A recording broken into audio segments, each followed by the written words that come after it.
Kembali lagi bersama saya di channel yang memberikan inspirasi melalui kisah teladan. Di video kali ini saya akan menceritakan sebuah gambaran kehidupan setelah hari kiamat. Seperti apa kisahnya? Mari kita simak bersama.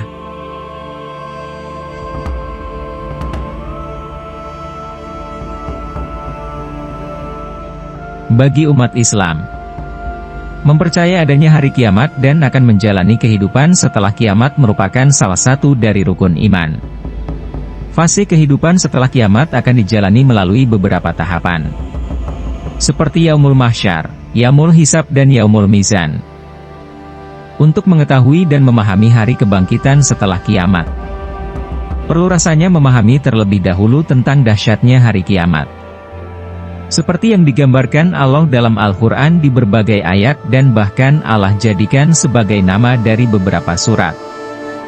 Seperti surat Al-Qiyamah, surat Al-Zalzalah dan surat yang lain.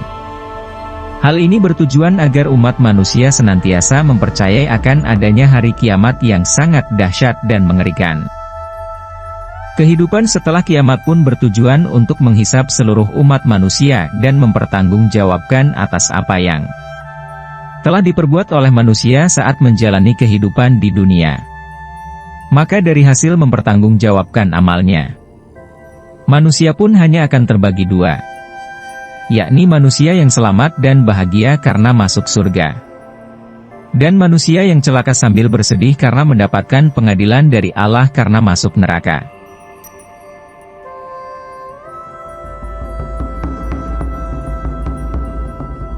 Pada kisah teladan kali ini, diceritakan oleh Nabi Muhammad SAW, bahwa ketika manusia berbondong-bondong memasuki surga, di depan pintu surga ada 4 golongan manusia yang sedang ribut berdebat. Mereka memperdebatkan tentang siapa yang berhak pertama kali masuk surga di antara mereka. Mereka berempat adalah seorang pahlawan yang mati syahid di jalan Allah, haji yang mabrur, orang kaya yang dermawan, dan seorang ulama yang soleh. Perdebatan mereka membuat malaikat Ridwan kewalahan sehingga tidak dapat mengambil keputusan. Akhirnya malaikat Jibril ditugaskan Allah untuk menjadi hakim dalam perdebatan mereka itu. Salah satu dari 4 golongan itu dipersilahkan maju terlebih dahulu oleh malaikat Jibril. Kemudian Jibril bertanya kepadanya tentang perbuatan apa yang telah ia lakukan di dunia sehingga ia beruntung masuk surga tanpa disiksa terlebih dahulu. Orang itu menjawab bahwa ia adalah seorang pahlawan yang mati syahid di medan perang karena membela agama Allah. Mendengar jawaban itu, Jibril mempertanyakan dari mana ia tahu bahwa seorang syuhada akan masuk surga tanpa dihisab. Pahlawan itu menjawab dengan percaya diri. Pengetahuan itu ia dapatkan dari seorang ulama yang soleh itu. Jibril pun menyindirnya, kalau pengetahuan itu ia dapatkan dari sang ulama, mengapa ia tidak mempersilahkan ulama itu masuk terlebih dahulu? Akhirnya si pahlawan ini merasa malu dan mundur teratur menyadari ketidaksopanannya. Kemudian dipanggillah orang yang kedua, yakni orang yang telah melaksanakan ibadah haji dengan ikhlas dan hati-hati dalam melaksanakan ibadah hajinya, sehingga ibadah hajinya diterima Allah. Jibril pun bertanya kepadanya, siapa dia dan sebab apa ia begitu ngotot ingin masuk ke dalam surga terlebih dulu daripada orang lain? Sang haji ini menjawab bahwa ia seorang yang telah melaksanakan haji dan hajinya telah diterima Allah, sebagaimana yang dijanjikan Rasulullah, bahwa seorang yang telah melaksanakan haji dan diterima tidak ada balasan yang setimpal baginya kecuali surga. Maka Jibril pun bertanya lagi, dari mana ia tahu tentang janji Rasul itu? Sang haji ini menjawab bahwa ia tahu dari gurunya yakni ulama soleh itu. Jibril pun berkata, mengapa engkau tidak mempersilahkan ulama itu untuk memasuki surga terlebih dulu? Karena pengetahuan itu kau dapatkan darinya. Menyadari kekeliruannya, sang haji ini pun mundur kembali dan merasa malu oleh gurunya. Setelah itu majulah orang yang ketiga, seorang hartawan yang dermawan. Ia menyedekahkan sebagian banyak dari hartanya di jalan kebaikan. melihat orang ini maju. Kemudian Jibril pun bertanya kepadanya, "Kenapa kamu maju? Apakah kamu ingin yang pertama masuk surga?" Orang itu pun dengan tegas menjawab Jibril, karena menurutnya ia pantas menjadi orang yang pertama masuk surga daripada yang lain. Jibril pun bertanya lagi kepadanya tentang perbuatan yang ia lakukan saat hidup di dunia. Si hartawan ini menjawab bahwa ia adalah seorang hartawan yang kaya raya. Kekayaannya itu ia peroleh dari jalan yang halal. Ia bekerja keras untuk mendapatkan harta itu dan ia berusaha untuk menghemat.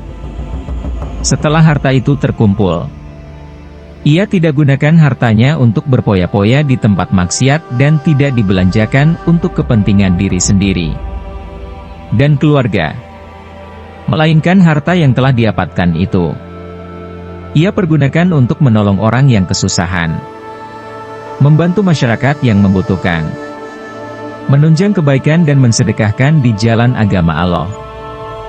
Mendengar penjelasan orang kaya itu, Jibril pun bertanya kepadanya, dari mana ia tahu bahwa yang ia lakukan dengan bersedekah di jalan Allah akan diberikan pahala masuk surga tanpa diperiksa.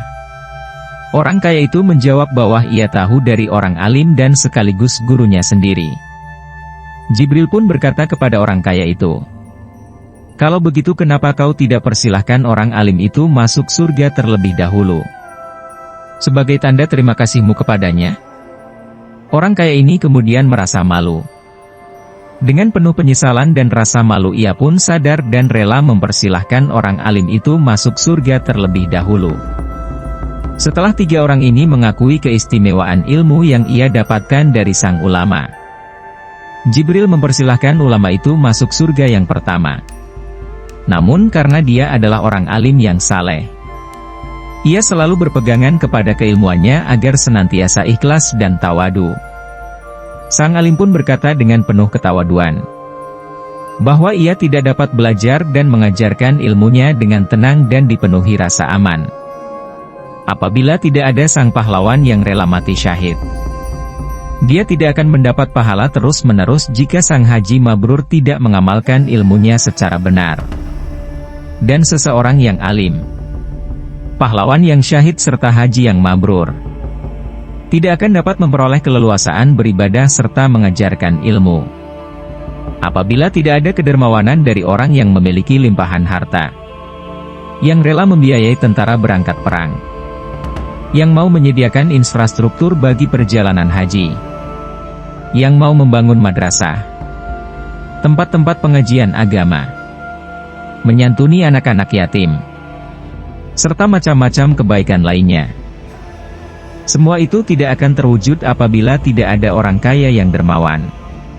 Oleh karena itu, sang ulama memohon kepada malaikat agar mempersilahkan orang kaya dermawan itu masuk surga lebih dulu, disusul oleh pahlawan, kemudian haji mabrur dan kemudian sang ulama yang masuk surga paling terakhir. Demikianlah kisah inspiratif yang kami berikan. Apabila Anda menyukai video ini, silahkan berikan komentar terbaiknya. Juga like dan subscribe channel ini. Dan jangan lupa share video ini ke media sosial apabila bermanfaat. Terima kasih.